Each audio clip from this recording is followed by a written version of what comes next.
Le message du jour vous est présenté par notre frère Marc. Salut, chers bien-aimés de notre Père Céleste. Je suis si heureux de vous accueillir en ce lundi matin sur la route de l'Évangile.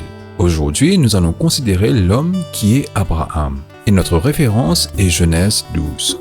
Bien-aimé, Abraham est un exemple parfait de quelqu'un qui a appris à se rapporter à Dieu par la foi. Et tous ceux qui se lancent dans une aventure de foi suivent ses traces.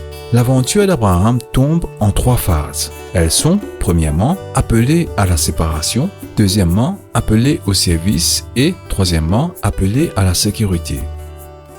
Considérons appelées à la séparation. Bien-aimé, le Seigneur initie chaque journée de foi spirituelle et le parcours commence par un appel divin à la séparation. Dieu a appelé Abraham à se séparer de son ancien mode de vie. Genèse 12, verset 1 dit « L'Éternel dit à Abraham, va de ton pays, de ton entourage et de la maison de ton père vers le pays que je te montrerai. » L'auteur du Lévitique a écrit « Vous serez saints pour moi, car moi, le Seigneur, je suis saint, et je vous ai séparés des peuples afin que vous soyez à moi. » Lévitique chapitre 20, verset 26. Bien-aimés, les décisions spirituelles ne peuvent pas être basées sur un endroit, la nationalité, la tradition ou des considérations économiques. Ils doivent être basés uniquement sur l'appel de Dieu. Bien-aimés, vous devez savoir que vous ne pouvez jamais aller de l'avant en regardant en arrière. Dieu nous appelle à une nouvelle vie et à un nouveau mode de vie. Dieu appela Abraham dans le pays que je te montrerai. Cet appel impliquait un mode de vie différent.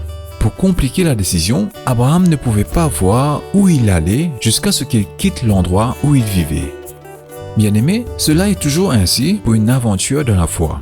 La question est, êtes-vous prêt à faire de tels pas de foi comme Abraham? Êtes-vous prêt à répondre à l'appel de Dieu lorsqu'il vous est adressé? Aller vers l'invisible dans un endroit inconnu, seule la foi peut le faire. J'ai confiance et je prie pour que nous puissions copier la foi d'Abraham. Que Dieu vous bénisse tous. Demain, nous examinerons le service et la sécurité. Profitez de votre journée en lui. Au revoir. Si toi aussi tu crois que la parole de Dieu est une bénédiction, partage-la et sois une source de bénédiction pour les autres, toi aussi.